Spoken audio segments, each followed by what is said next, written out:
Hey guys, welcome back. Today I am going to tell you guys a little bit more about myself so you guys have a little better understanding about me and what I'm going through and hopefully this can bring light to the situation and help other people in the same situation and maybe prevent this from happening in the future. But we are going to talk a little bit about fetal alcohol syndrome disorder today. But before we get in the video, I just want to let you guys all know if you're new here, hit that subscribe button so you don't miss anything and hit that bell so you get notified anytime I make new videos. Okay, so to get into the video, in a nutshell, fetal alcohol syndrome is just what it says. Fetal meaning you're born with it, you got it in the womb, and so let's get into the video. So, in a nutshell, fetal alcohol syndrome disorder is what it states. Fetal meaning in the womb, and alcohol meaning, obviously drinking. So, put the two together, drinking while pregnant. And I was born with it. I was born to an alcoholic mother. She had an alcoholic mother, and my mom's sister was also an alcoholic. If your parents are alcoholics, you have a higher risk of being an alcoholic yourself. So, it's just best to just stay away from the alcohol and find out, Mom,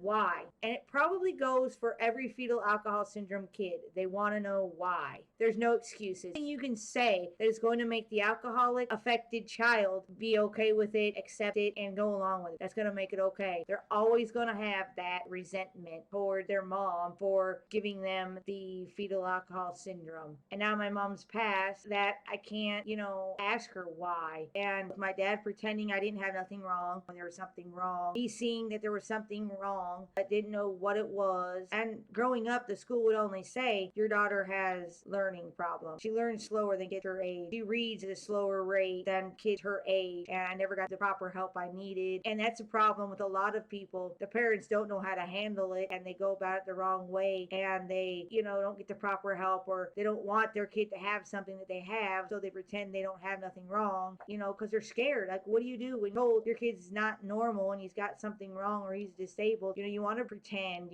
it's easier to pretend you have nothing wrong than to actually get your kid the proper help and research and find out what you can do to help yourself deal with your kid, to help your kid with everyday activities and everyday life situations. And I just went about it the best way I could. And when I got 18, I moved away for college and I find out I might have something serious, and I took it upon myself on my own and got diagnosed and everything. And I'm so thankful and so glad I did, because now I know exactly what's wrong.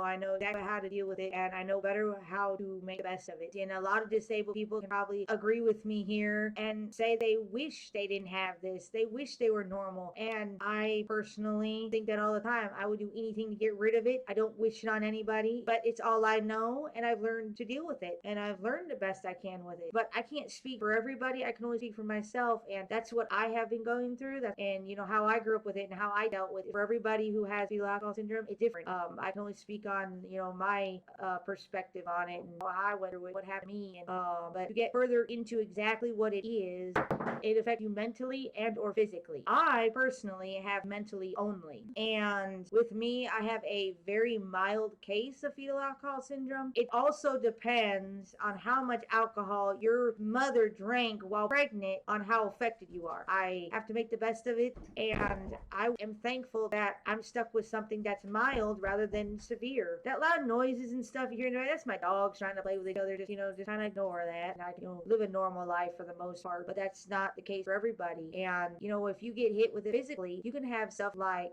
distinctive facial features, including small eyes and exceptionally thin upper lip. You can have things like a short upturned nose and a small skin surface between the nose and upper lip. You can have things like deformities of joints, limbs, and fingers, slow physical growth before and after birth, vision difficulties or hearing problems, small head circumference and brain size, heart defects and problems with kidney and bone. If you look at me, I'm 100% non-disabled, but I did get things physically like slow physical growth before and after birth. I was 5 pounds when I was born, which is premature size, but I was full-term healthy, no premature, and I stayed small my entire life. Right now, I'm considered abnormally small for my size. I did get the vision vision difficulties and hearing problems. There's a lot of people that aren't disabled and have bad eyes and bad ears, but you have to remember that when you have fetal alcohol syndrome, your bad eyes and bad ears are not like a non-disabled has bad eyes, bad ears. They're a lot worse. You can have stuff like other physical aspects that you can have are brain and central nervous system problems, like poor coordination and balance, intellectual disability, learning disorders. But those are just some of the things that I have. You can have some of these physical features. You can have all of these physical features. Some people with fetal alcohol syndrome might have the same features as you. Some people might have no physical features. It just depends on the person. But those are some of the things that I have. Like I said, if you have any questions or comments, leave a comment below. I will answer anything. And if you'd like any more content like this or anything else, feel free to like, subscribe, and all my social will be in the description below if you want to follow me elsewhere. And thanks for watching. That's been Lindsay signing off. Bye.